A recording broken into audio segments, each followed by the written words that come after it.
Hello বন্ধুরা, আমি শাকবর নীল। এখন আমি করব Neeraj Pandey special ops season 2 এর রিভিউ। এই পার্টিকুলার সিজনটার ভালো দিক খারাপ দিক নিয়ে আলোচনা হবে আজকের এই ভিডিওতে। আগের বারের সিজনের মতন স্পেশাল অফ সিজন 1 এর মতন সত্যি কি ভালো হলো সিজন 2টা, সেই নিয়ে আলোচনা হবে। তো এই পার্টিকুলার সিরিজটার মধ্যে গল্প যেটা আমরা দেখতে পাচ্ছি, খুব সংক্ষেপে যদি বলি, সাইবার ওয়ারকে কেন্দ্র করে এবারের গল্প, এবারের সিজন 2 আমরা একদম গল্পের শুরুতে দেখতে পাচ্ছি, একদম শুরুতে, এটা কোনো ধরনের স্পয়লার নয়, যে একজন ইন্টেলিজেন্সের অফিসার, যে ক্যারেক্টারটা টোটা রায়চৌধুরী প্লে করেছে, তাকে মার্ডার করে দেওয়া হচ্ছে এবং তার সঙ্গে সঙ্গে একজন সায়েন্টিস্ট, দেশের একজন স্বনামধন্য ব্যক্তিত্ব, তাকে কিডন্যাপ করে নেওয়া হচ্ছে। এবার এই কিডন্যাপটার সঙ্গে কোনো ধরনের লিঙ্ক কি এই মার্ডারটার রয়েছে? এই সব কিছুর পেছনে কে বা কারা রয়েছে, কারা করছে এগুলো, তাদের আসল উদ্দেশ্য কি, এবং সেই উদ্দেশ্যগুলোকে কিভাবে বানচাল করে হিম্মত সিং অর্থাৎ কে কে মেননের ক্যারেক্টার, যাবতীয় জানতে গেলে আপনাদেরকে এই সিরিজটা দেখে নিতে হবে। দেখুন, এক কথা যদি বলতে, এটাকে আমি টেনে টুনে ম্যাক্স টু ম্যাক্স একটা ওকে ওকে সিরিজ বলবো। আমাকে ব্যক্তিগতভাবে যদি জিজ্ঞাসা করেন আমার ফিলিং এর কথা, আমার সিরিজটা ভালো লাগেনি। তার প্রধান কারণ হচ্ছে এই যে ফাস্ট পেস ন্যারেটিভ ওয়েব সিরিজের মধ্যে, ইন্ডিয়ান সিরিজের মধ্যে যেটা দেখতে পাওয়া যায়,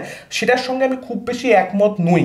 মানে বাইরের ওয়েব সিরিজ যদি আপনারা দেখে নেন, যেহেতু আমার প্রচুর দেখা রয়েছে, সেই জায়গা থেকে ওয়েব সিরিজের রাইটিং কীরকম হওয়া উচিত সেটার সম্পর্কে যেহেতু আমার প্রপার নলেজ রয়েছে, দেখে দেখে দেখে দেখে আমার এক্সপিরিয়েন্স গ্যাদার হয়েছে, সেই জায়গা থেকে আমি এই ধরনের রাইটিংয়ের সঙ্গে একমতই নেই। কোনো ব্রিদিং স্পেস নেই, ঝাপঝাপ ঝাপঝাপ ঝাপঝাপ ঝাপঝাপ গল্প এগোচ্ছে, প্রচণ্ড বেশি হ্যাপেনিং, একটা ফাস্ট পেস ন্যারেটিভ, মানে অডিয়েন্সকে যেন কোথাও যেন তারা বোর ফিল না করে, একেবারে রিলের মতন চলছে তো চলছে, চলছে তো চলছে।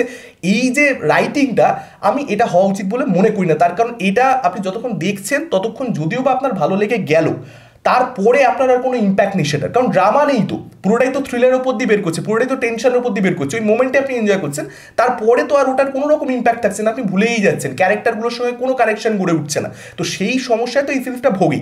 এবার এগুলো হওয়া সত্ত্বেও ধরুন স্পেশাল অফ সিজন 1, সেটাও কিন্তু এই যে আমি সমস্যাগুলোর কথা বলছি সেই সিরিজের মধ্যে রয়েছে, কিন্তু তারপরে ওই ফাস্ট পেস ন্যারেটিভটা যেহেতু সেটা ভালোভাবে করা হয়েছে এবং যেটা নীরাজ পান্ডে করতে চায় সেটা সে প্রপারলি করতে পেরেছে, যে কারণে কিন্তু, এবং তখন ওয়েব সিরিজের যেহেতু ইন্ডিয়ান অডিয়েন্সের এক্সপোজারও বেশি ছিল না, খুব একটা ভারতবর্ষে হতো না সিরিজ, মাঝে সাঝে আসতো, এবং ওই যুগটাতে প্রচুর ওয়েব সিরিজ মানুষ কনজিউম করেছে, একটা ফাঁকা সময় ছিল, সেই জায়গা থেকে ওগুলো ওয়ার্ক করেছে এবং ওগুলো তখন দেখতে ভালোও লেগেছে, আমি মিথ্যে বলবো না, আমারও ভালো লেগেছে স্পেশাল অফ সিজন 1 এই সমস্যাগুলো থাকা সত্ত্বেও। কিন্তু সিজন 2 এর মধ্যে যেহেতু এই একই জিনিস ঘুরিয়ে ফিরিয়ে রিপিটেটিভ একটা ব্যাপার, নীরাজ পান্ডে নিজেই নিজের কন্টেন্ট, মানে যেগুলো এর আগে সে বানিয়েছে, যেগুলো কাল্ট ছবি, সেগুলো কি আবার ঘুরিয়ে ফিরিয়ে ব্যবহার করছে, এখানে হয়ে গেছে গন্ডগোলটা। দেখুন, প্রথম কথা, এখানে হিউম্যান মুভমেন্টস, হিউম্যান ড্রামা, সেটা এত মিনিমাল, এত মিনিমাল, খুব সামান্য কিছু সিন রয়েছে। হিম্মত সিং এর ক্যারেক্টারটা, কে কে মেননের ক্যারেক্টারটা, তার মেয়ের সঙ্গে একটা জায়গা রয়েছে, একটা একটা সাবপ্লট কাইন্ড অফ আপনি বলতে পারেন, সেটা খুবই কম এক্সপোজার পেয়েছে, খুব সামান্য স্পেস পেয়েছে।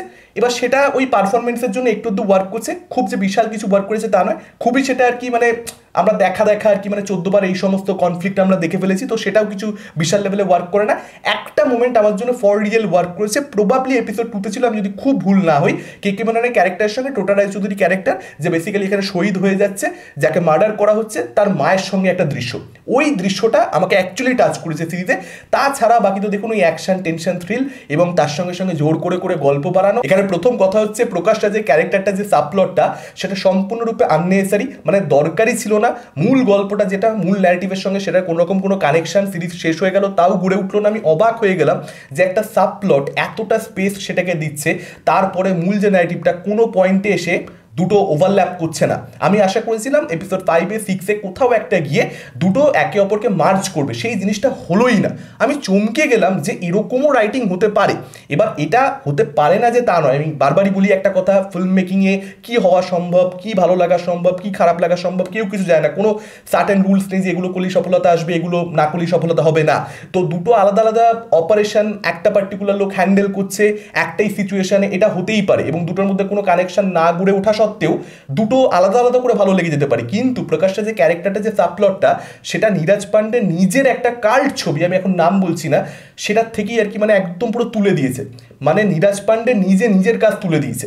আমি দেখে এত খারাপ লেগেছে আমার। প্রথম কথা, ওই কাল্ট ছবিটা, সেটা আমাদের এত পছন্দের, সেটাকে নিয়ে আর কোনো রকম কোনো কিছু করা উচিত নয়, সেটাকে তুলছে, এবার সেটার কোনো রকম জাস্টিফিকেশন নেই, মানে ন্যারেটিভে কোনো প্রয়োজনীয়তাই আপনি অনুভব করবেন না, শেষ হয়ে যাবে। তো প্রকাশের যে ক্যারেক্টারটা, যেভাবে তার এন্ট্রি হয়, যেভাবে হিম্মত সিং তাকে অ্যাড্রেস করে, ক্যারেক্টারটা এস্টাবলিশ করে যেভাবে, বিভিন্ন ডায়লগ দিয়ে হিম্মত সিংয়ের, দুর্দান্ত লাগে। মনে হয় যে এই ক্যারেক্টারটা ভাই মজা দেবে, কিচ্ছু হয় না, কিচ্ছু হয় না। মানে সে একটা কথা আছে না, মির্জাপুরের ডায়লগ ছিল ওই ভাবির, যে মানে কালীন ভাইয়ার বউয়ের, যে বারবার গরম করকে ঠান্ডা হি ছোড় দিতে হয়, সেরকম একটা ব্যাপার হয়ে গেছে আর কি। এবং টোটা রায়চৌধুরী আমি বলবো অ্যাকচুয়ালি কিন্তু একটা খুব ইম্পর্টেন্ট ক্যারেক্টার পেয়েছে, স্ক্রিন টাইমের দিক থেকে বলছি না, স্পেস পেয়েছে অনেক বেশি সেটা আমি বলছি না, অন্যান্যরা হয়তো অনেক বেশি স্পেস পেয়েছে, কিন্তু হিম্মত সিং এর পরে যদি সব থেকে হিরোইক কোনো ক্যারেক্টার এখানে থেকে থাকে সেটা হচ্ছে টোটা রায়চৌধুরী ক্যারেক্টারটা। যতক্ষণ সে ছিল খুব ইম্পর্টেন্ট একটা ক্যারেক্টার, আপনি প্রয়োজনীয়তা বুঝতে পারবেন যে এই ক্যারেক্টারটা কিন্তু মানে হিম্মত সিং এরই ইকুয়াল কাইন্ড অফ আপনি বলতে পারেন ইম্পর্টেন্সের জায়গা থেকে, তার অ্যাক্টিভিটিসের জায়গা থেকে।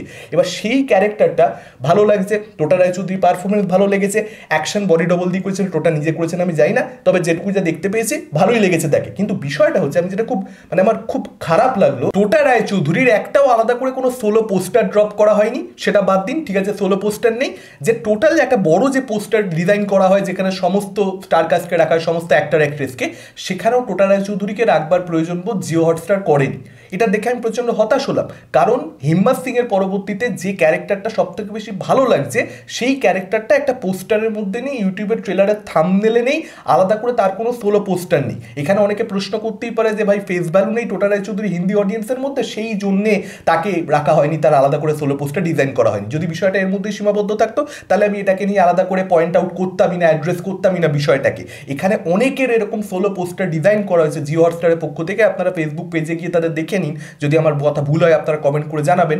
যাদের কিন্তু ফেস ভ্যালু নেই তাদের সোলো পোস্টার ড্রপ করেছে, কিন্তু একজন বাঙালি অভিনেতার করা হয়নি। এখন অনেকেই বলবে যে এই যে বারবার খালি বাংলা বাঙালি নিয়ে কথা বলা, যে বাঙালি অভিনেতা তাই জন্যই অন্যায় হয়েছে, এইটা মানে একটা জাস্ট দুয়ে দুয়ে চার করা আর কি, বাঙালি অভিনেতা বলে আলাদা করে কিছু করা হচ্ছে না। তাহলে বাকিদের কেন করা হচ্ছে, যাদের ফেস ভ্যালু নেই তাদের কেন পোস্টার ড্রপ করা হচ্ছে? আমিও একসময় এরকম মাইন্ডসেটেরই ছিলাম যে না বাঙালি বলে আলাদা করে টার্গেট করেছে, এরকম ব্যাপার আমরা কোনো কারণে করেনি পোস্টার ডিজাইন। কিন্তু এখন লাস্ট কয়েক বছর ধরে আমি বুঝতে পারছি যে বোধহয় বাঙালি বলেই, নাহলে আপনি ওদের করছেন, টোটা রায়চৌধুরী এত ইম্পর্টেন্ট ক্যারেক্টার তাও করছেন না। আমি প্রচন্ড ফিউরিয়াস এই বিষয়টাকে কেন্দ্র করে, কারণ আমি থাম্বনেলের মধ্যে টোটা রায়চৌধুরীকে রাখতে চাইছিলাম। যাই হোক, আশা করছি জিও হটস্টার ভবিষ্যতে প্রয়োজন বোধ করবে একজন বাঙালি অভিনেতার একটা সোলো পোস্টার, বা অ্যাটলিস্ট একটা বড় পোস্টার যেখানে সকলের সঙ্গে টোটা রায়চৌধুরী আছেন, এইটুকু তো সে রয়েছে এই পার্টিকুলার সিরিজটার মধ্যে। আমি আবারও বলছি, একটা সিরিজের মধ্যে কোনো বাঙালি অভিনেতাকে কম স্পেস দেওয়া হয়েছে, ছোটো ক্যারেক্টার দেওয়া হয়েছে, এরকম অনেক হয়, আমি কোনোদিন সেটা নিয়ে কোয়েশ্চেন তুলি না। কিন্তু যখন একজন ডিরেক্টর স্পেস দিয়েছে একজন বাঙালি অভিনেতাকে, একটা ইম্পর্টেন্ট ক্যারেক্টার দিয়েছে, স্ক্রিন টাইম কম হলেও ইম্পর্টেন্ট, তাহলে একটা পোস্টার ড্রপ করা যাচ্ছে না। তো আমার খুব খারাপ লেগেছে বিষয়টা। সিরিজের নেক্সট যেটা খারাপ দিক সেটা হচ্ছে এখানে অ্যান্টাগনিস্ট খুবই দুর্বল, ভীষণ দুর্বল। অনেক চেষ্টা করা হয়েছে বিল্ড আপ দেওয়ার ক্যারেক্টারটাকে যাতে ডেঞ্জারাস থেকে লাগে, আমরা ভয় পাই, কিচ্ছু হয়নি। তাহিরাজ বাসির পারেইনি, মানে প্রচণ্ড বাজে পারফরমেন্স। তাহির বিশাল কোনো অভিনেতা এমনিও নয়, কিন্তু যেটুকুও যা একটা তার অভিনয় ভালো লাগে, এখানে একদম বেকার লেগেছে, বাজে একটা অ্যান্টাগনিস্ট। এবং তার সঙ্গে সঙ্গে তার যে বিল্ড আপটা, মানে একটা ব্যাক স্টোরি দেওয়া হয়েছে, অনেকগুলো ছোটো ছোটো ইভেন্ট ওই ক্যারেক্টারটাকে এস্টাবলিশ করবার জন্য, সেই ছোটোবেলাটা একদম ওয়ার্ক করে। অভিরূপ ঘোষের বেঙ্গল স্ক্যাম রয়েছে, আপনারা সেই সিরিজটাতে অ্যান্টাগনিস্টের যে চাইল্ডহুডটা, সেখানে ওই ক্যারেক্টারটাও বেশ কিছু টক্সিক আচরণ করে, সেম একটা অ্যাপ্রোচ কিন্তু এখানে ছিল নীরাজ পান্ডের, একদম ফেল করেছে। অভিরূপ ঘোষের এপিসোডটা আপনারা কি দেখুন, দুর্দান্ত, ব্রিলিয়ান্টলি ডান।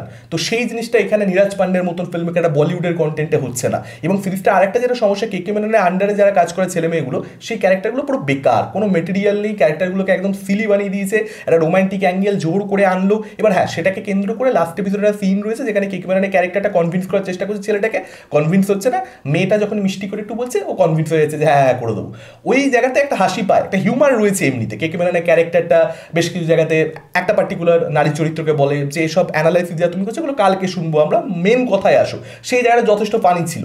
কিন্তু মানে সেটা খুবই এদিক ওদিক সামান্য হিয়ারান দেওয়ার একটা আধা সিন, মানে থ্রু আউট যে একটা হিউমার মেনটেন করেছে সেরকম ব্যাপার কিন্তু নয়, যে রাজানডিকে যেটা করে না, একেবারেই সেটা নয়। তো সবকিছু মিলিয়ে সিরিজটা আমার জন্য জমেনি। আপনাদের কিরকম কি লেগেছে ডেফিনেটলি কমেন্ট করে আমাকে জানাতে পারেন। এই ভিডিওটা ভালো লাগলে লাইক করতে পারেন, শেয়ার করতে পারেন, আমাদের চ্যানেল নতুন হলে চ্যানেলটাকে অবশ্যই সাবস্ক্রাইব করতে পারেন। আজকের মতন টাটা, চোখ পরবর্তী ভিডিওতে।